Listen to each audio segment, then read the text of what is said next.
하나님을 믿는 사람들 중에서 두 종류가 있습니다. 몇 종류가 있다고요? 두 종류가 있습니다. 두 종류가 존재하는데, 조건적인 하나님을 섬기는 사람이 있고요, 무조건적인 하나님의 그 섬김을 받으려고 하는 사람, 무조건적인 사랑을 경험해보고 싶은 사람, 이런 사람이 있습니다. 자, 이 두 종류가 있어요. 어떤 종류요? 자, 조건적인 하나님을 섬기는 사람. 그러니까 하나님을 내가 섬기면 하나님이 나를 잘해줄 거야 라고 생각하는 사람들이에요. 이게 조건적인 사람이에요. 그걸 율법이라고 부릅니다. 그러니까 교회 열심히 하고, 교회 열심히 다니고, 기도 열심히 했고, 이러면 하나님이 나를 기뻐 받으실 거야. 예배 잘 드렸어. 오늘은 기분 참 좋은데? 이러면 이제 하나님께 좀 가까이 가 있는 것 같은 느낌. 금식했어요. 더더군다나 철야했어요. 상당히 자기 자신이 뿌듯합니다. 믿음이 대단히 올라간 것 같아요. 근데 사실은 섬김을 받으려고 하는 사람 입장에서 보면,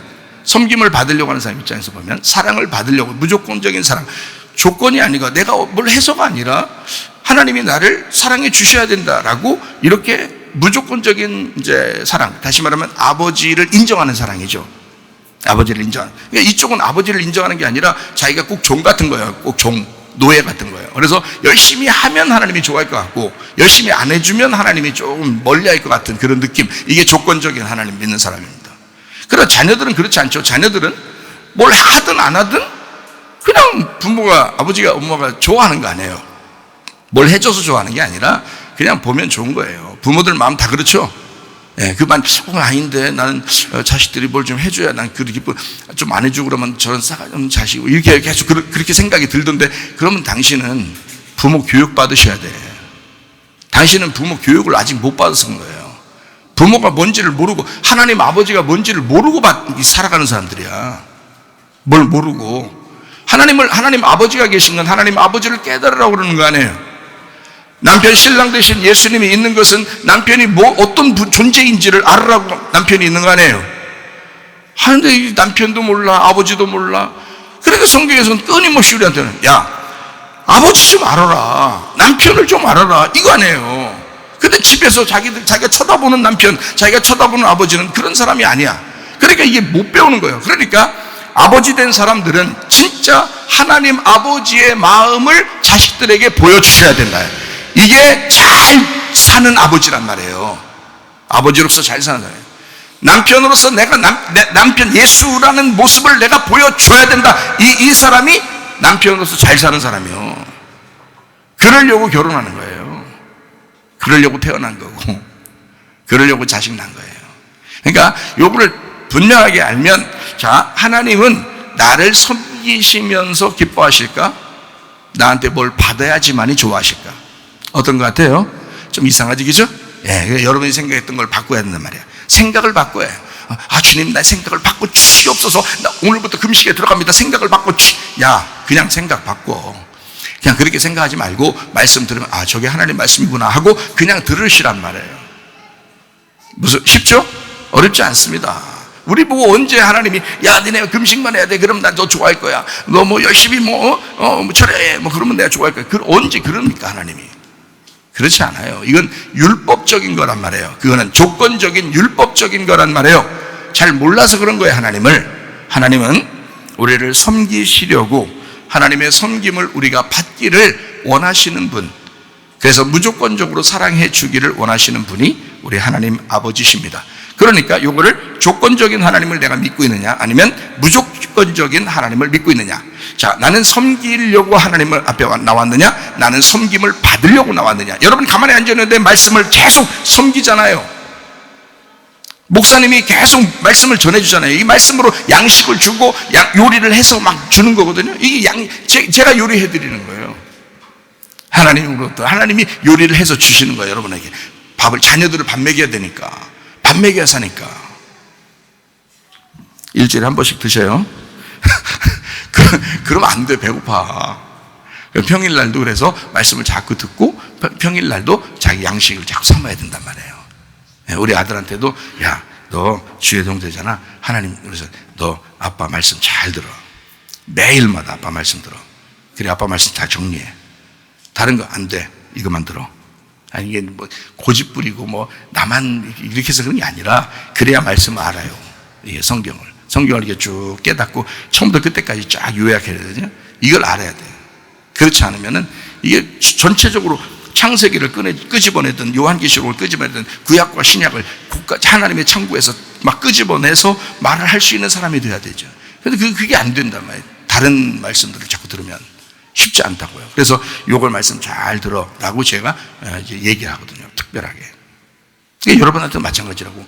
뭐 우리 아들만 사랑해서 여러분도 다 사랑한다고요. 주님이 여러분 다 사랑하시지 우리 아들만 사랑하겠어요?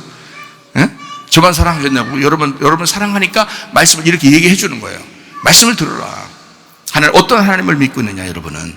조건적인 하나님 믿고 있느냐? 무조건적인 하나님 믿고 있느냐? 잘 들어라. 여러분. 우리는 모두 은혜로 살아가는 사람들입니다. 은혜가 없이는 살아갈 수 없습니다. 은혜 없이는 우리가 이 자리에 설 수 없고, 또 은혜 없이는 여러분 이 자리에 앉아 있을 수 없습니다. 은혜로 살아가는 사람입니다. 하나님의 섬김은 예수님으로 나타나셨습니다. 하나님의 섬김은 자기는 온통 자기의 전부를 하나님은 이 세상의 자녀들을 위해서 내보냈었어요. 그게 자기의 섬김이야. 하나님은 예수님으로 나오신 그것이 가장 자기의 섬김이라고요. 요한복음 5장 17절 말씀, 예수께서 그들에게 이르시되 내 아버지께서 이제까지 일하시니 나도 일한다. 자, 예수님이 오신 것은 아버지의 일함, 아버지의 노동을 위해서 오셨다는 거예요. 아버지의 노동이 바로 예수님이라는 거예요. 아버지의 일하심이 예수님이라는 거예요. 예수님도 그래서 안식일 날 일해야 된다는 거예요. 그러니까 누가 일하는 날이냐? 안식일 날은 너희들은 쉬고 자기가 일하겠다는 날이에요. 그럼 예수님은 뭐 어디 가서 뭐 땅 파고 앉아 있고 막 이랬어요? 안식일 날? 안식일 날마다 돌아다니면서 꽃갱이질하고 땅 파고 이런 일 했다는 뜻이에요? 철거하고 막 이렇게 어디 가서? 그거 아니라고요. 예수님은 사람들의 영혼을 살리고 이게 하나님 아버지의 일이었다고요. 그죠? 예, 말씀을 증거하고 사람들을 치료하고 회복시키고 이게 아버지의 일이었단 말이에요. 아버지의 일을 위해서 예수님이 아버지의 노동으로 이 땅에 오셨다. 무슨 말인지 아시겠죠? 예, 그래서 예수님은 안식일날 굳이 일하시는 거예요. 안식일 사람들 다 쉬는데 무슨 말인지 아시겠어요? 근데 그날 아픈 거 사람이 계속 병자가 누워 있는 거예요. 야, 너 평상시에 누워 있었으니까 자는 거 사람이 서 있다가 서 있으면 앉아 있고 싶고 앉아 있으면 눕고 싶고 눕고 있으면 자고 싶고 자고 있으면 죽어버려 이게 되는데 누워서 이렇게 있는 사람한테 예수님이 가가지고 야 정말 잘 쉰다 너 쉬어라 안식일 날이니까 계속 쉬어라 이렇게 39년 때도 쉬고 40년 때도 쉬고 이렇게 야 잘 누워있다 너 쉬어라 45년 때도 쉬고 50년 때도 쉬어라 이렇게 하면 그 사람한테는 저주야 그게 그 저주하는 말이에요 그게 그러면 막 힘을 뱉으면서 욕을 하겠죠. 네가 날 저주하냐고 막 이러겠죠, 그죠? 예. 그 사람이 쉬는 건 뭐예요? 일어나서 들것을 들고 가든 뭐 들것을 이고 가든 들것을 돌리면서 가든 하여튼 이 사람은 막 뛰어가든 걸어가든 무조건 일어나야 되는 거야. 그게 쉬는 거예요. 얼마나 걷고 싶었겠어요? 얼마나 뛰고 싶었겠어요? 얼마나 그 자기를 들고 왔던 이 들것을 얼마나 들고 가고 싶었겠냐고요. 예수님은 그걸 하신 거예요. 그러니까 진정한 노동이 무엇이며 진정한 예배가 무엇이며 진정한 율법이 무엇이며 진정한 안식이 무엇인지를 예수님은 아신 거예요. 그래서 누워있는 그 사람에게 너는 누워있는 게 쉬는 게 아니야. 오늘은 안식일 날이야. 너는 일어나 뛰어가야 돼. 일어나 걸어가야 돼. 일어나 네 들것을 들고 가야 돼. 이것이 쉬는 거야. 그게 너의 안식이야. 이것을 안식일이라는 예수님, 베데스다라는 예수님이 오셔서 말씀하신 거라고요. 주님 너무너무 감사하죠. 자비의 집, 우리의 자비의 집, 예수님 그 자비의 집 안에 들어가는 거예요. 예수님 안에 우리가 푹 빠져버리는 거죠. 사랑하는 거죠. 주님 우리를 푹 품어줘. 품고서 어떻게 하시겠어요? 이리 와라 내 아들아 내 딸아 푹 품어. 탁 품고서 어떻게 해요? 같이 십자가 가자. 같이 죽어버려요. 예수님 다 죽으실 때 같이 품 안에 있잖아요. 예수님 죽으실 때 우리가 그 품 안에 없으면 계속 살아있는 거예요. 꼿꼿하게. 영적으로 죽어 있으면서도 자기가 사는 것처럼 꼿꼿하게 서서 막 사람들한테 꽉꽉 막 골치 뿌리고 자존심 부리고 교만하고 그렇게 사는 겨. 아무도 안 알아줘요. 너 죽을 때 되면 얼마나 후회스럽겠어요. 인생을 그렇게 사는 게. 얼마나 자기가 헛되게 사는 걸 그 죽을 때 보면 알지 않겠어요? 여러분, 나는 주님 앞에 갈 때 내가 죽어도 하나님, 내가 정말 잘 살다 왔어요. 나 행복했어요. 나 교회에서 생활하면서 너무 행복했어요. 주님, 내가 주님을 위해서 살다 왔어요. 이래야지. 잠깐만요. 나 좀만 더 살게 안 돼요? 내가 다시 회복할게요. 그러면 늦은 거야. 여러분, 미리 죽으셔요. 미리 죽으시라고요. 예수 그리스도가 죽자고 할 때 같이 그 품에 들어가서 같이 죽어버리시라고. 그러면 죽을 때까지만 딱 하면 어때? 그 다음 어떻게 한다고 했어요? 하나님이 살리신다고요. 살리시겠지. 그거 생각도 하지 마. 그걸 살리시겠지 이러면서, 그럼 내가 이게 지금 잠깐 죽으면 살리시겠지. 어느 날 때 정신 차려. 우리 송고사님이 그러더라고. 나이 먹으면 다 정신 차리고 살아야 된다고 그러더라고. 그러더니 딴 데다 전화할 걸 나한테 전화했더라고, 밤에. 내가 그래서, 전사님, 어제 나 다 정신 차려서 살아야 된다며. 어디다 전화하려고 했어요? 복지관이요? 복지관에 전화하려고 왜 나한테 전화해? 나 깜짝 놀랐잖아. 또 원사님 또 어떻게 된 줄 알고. 정신 차리셔야 되겠죠? 그렇디야. 정신 차리셔. 여러분, 죽으면 거기까지야. 그러면 하나님이 우리를 살리셔요. 그러면 되는 거야. 그럼 마음이 편안하잖아. 죽어도 평안하고 살아도 평안하고. 근데 사람들이 자기가 조금 너무 살려고 그래. 마태복음 11장 28절부터 30절까지 말씀. 수고하고 무거운 짐진 자들아 다 내게로 와라. 내가 너희를 쉬게 하리라.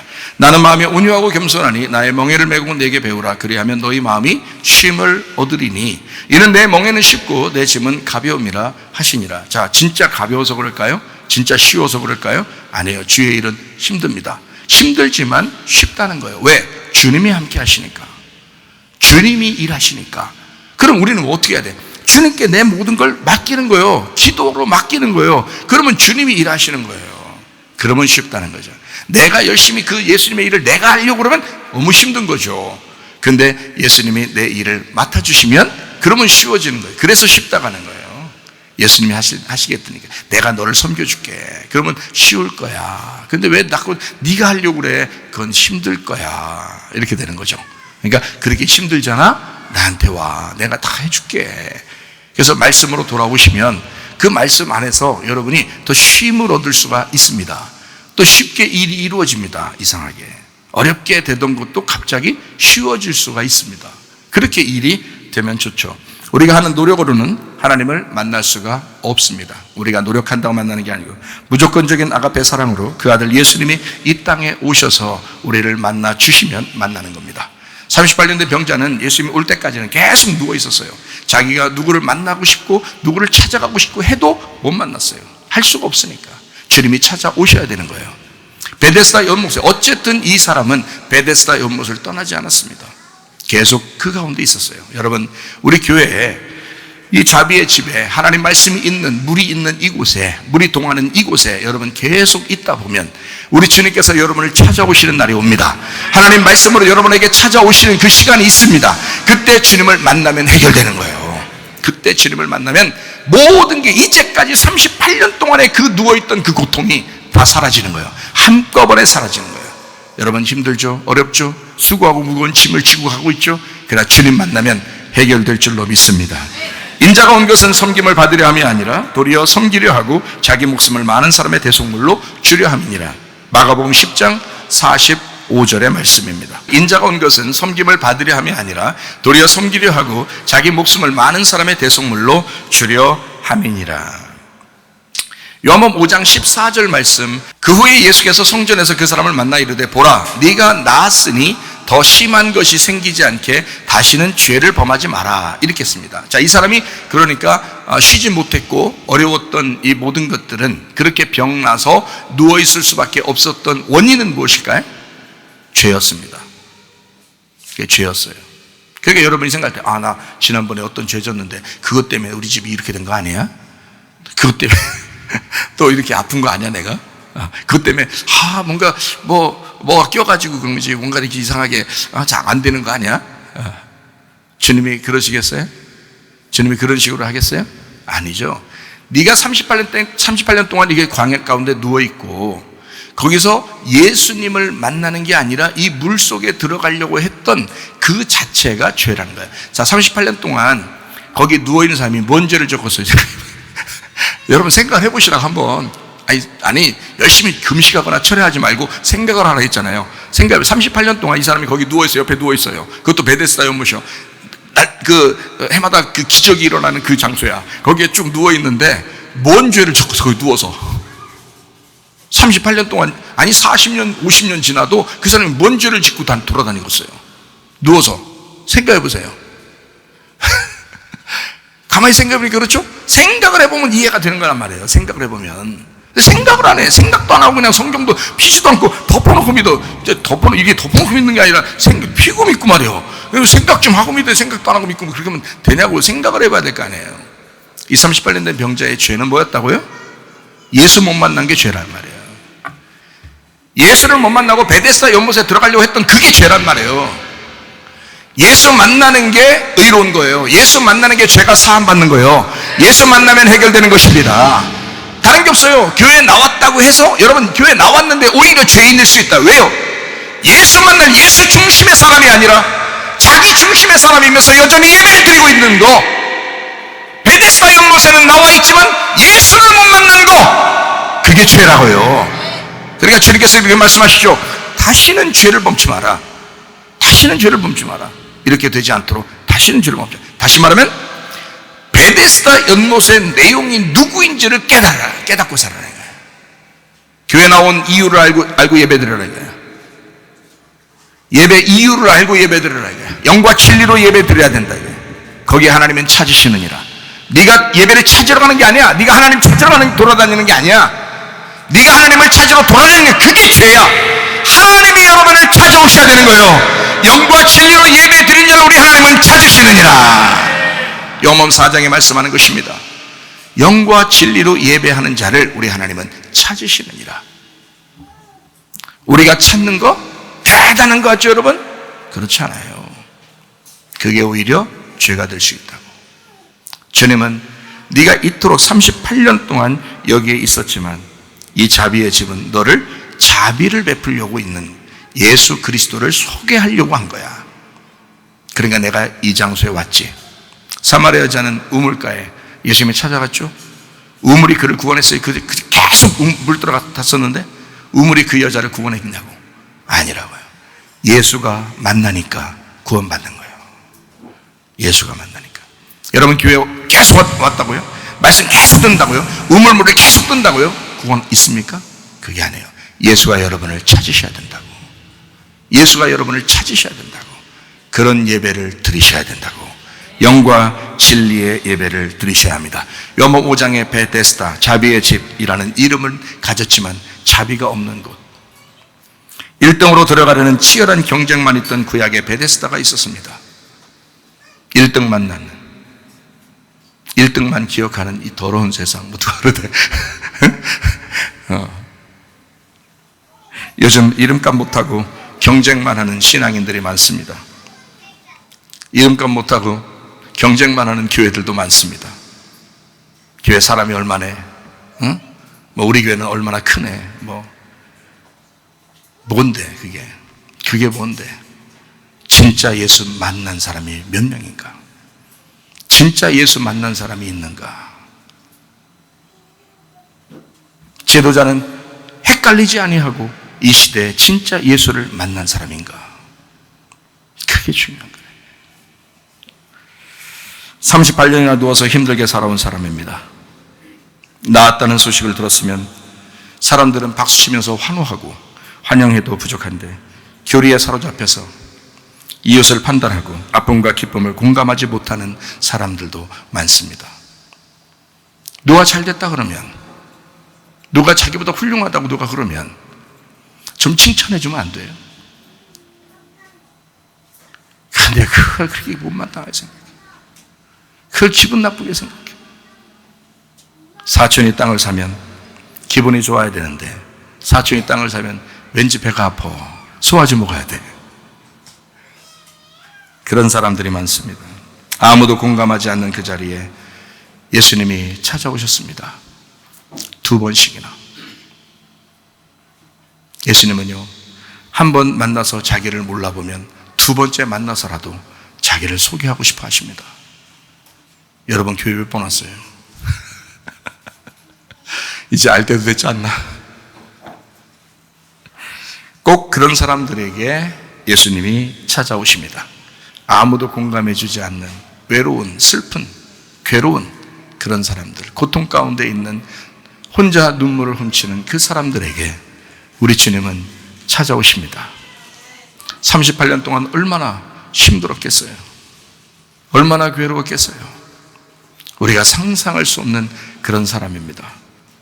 그때 주님이 찾아오셨어요. 내가 너를 만나야 해결된다. 그런 사람이 여기 이 사람뿐이겠습니까? 성경에 사마리아 여자가 있습니다. 소경 바디메오가 그런 사람이었습니다. 여리고의 삭개오가 또한 그런 사람이었습니다. 그런 사람들을 굳이 예수님은 찾아가서 만나십니다. 누군가 자기를 찾아와도 좀 싸우기나 하고 그런 사람들이 있었어요. 바리새인들. 근데 사마리아 여자한테는 그렇게 대하지 않았습니다. 삭개오한테도 그렇게 대하지 않았습니다. 소경 바디메오한테도 그렇게 대하지 않았습니다. 우리 주님은 38년 된 병자에게도 그렇게 대하지 않았습니다. 너 나를 믿을래? 오늘 믿으면 영광을 보리라. 이렇게 말하지도 않았습니다. 네가 나를 믿고 안 믿고를 상관없이 나는 너를 사랑하러 왔다. 네가 나를 잘 믿고 안 믿고를 떠나서 나는 너를 치료하러 왔다. 그게 우리 주님이십니다. 여러분이 잘 믿어야 치료되고, 잘 믿어야 여러분 가정 잘 되고, 잘 믿어야 그렇게 되는 줄 알아요? 아니에요. 주님은 그렇게 외롭고 힘들게 눈물을 흘리는 고통 가운데 있는 사람을 주님은 찾아오십니다. 어떠한 사람이라도 예수님을 만나기만 하면 해결됩니다. 어떠한 사람이라도, 그러니까 어떠한 종류의 사람이라도 상관없이 예수님만 만나면 해결된다 이 말이에요. 놀랍죠? 자비의 집이니까, 긍휼의 집이니까, 은혜의 집이니까.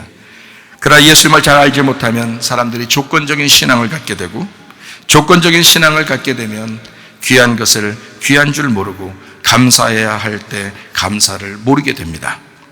요한복음 5장 13절입니다. 고침을 받은 사람은 그가 누구인지 알지 못하니 이는 거기 사람이 많음으로 예수께서 이미 피하셨습니다. 병이 나았어도 고쳐준 분이 누군지도 모르고 감사도 하지 않고 살아가는 사람이 있었습니다. 바로 이 사람입니다. 한심하죠. 여러분이 볼 때, 야, 넌 진짜 한심하다. 38년 동안 세상에 누워있는 너를 살려줬는데 그가 누군지 알아보지도 않고 그렇게 형편없이, 너 인간성이 원래 그런 놈이야. 하긴 학교 공부도 못했을 거고 계속 38년 동안 누워만 있었으니까 너 인간성이 그런 사람이냐라고 사람들은 이야기할지 모르지만 주님은 그렇게 말씀하지 않습니다. 그냥 내가 다시 찾아가면 되지. 이런 사람에게 내가 다시 찾아가면 되지. 그게 우리 주님이십니다. 감사도 할 줄 몰랐던 우리들, 형편없이 망나니같이 자기만 알고 있었던 우리들에게 그래도 우리 주님은 이 주의 종처럼 이렇게 여러분에게 사랑하는 마음으로 말씀을 다시 증거해 주는 것입니다. 너무 계속 그렇게 살지 마세요. 이 사람이 두 번째 예수님 만났을 때 사람이 바뀌었습니다. 나를 낫게 한 분이 예수라고 고백하고 다녔습니다. 무섭지 않았어요. 그때부터는 예수를 알았기 때문입니다. 혹시 이렇게 감사도 모르고 예수도 모르고 살아가는 사람들, 그 사람 중에 하나가 내가 아닌가 잘 생각해 보시기를 바랍니다. 주님을 오해하지 마십시오. 주님은 우리를 섬기시고 그저 조건 없이 기뻐하시는 아버지십니다. 그가 주님이십니다. 우리는 그 주님께 감사해서 예배에 나오는 사람들입니다. 그 감사를 제대로 깨달은 사람이 진정한 예배를 드릴 수 있는 거죠. 그게 영과 진리의 예배입니다. 그래서 감사로 제사를 드리고 이렇게 하잖아요. 그죠? 감사함으로 하나님을 만나는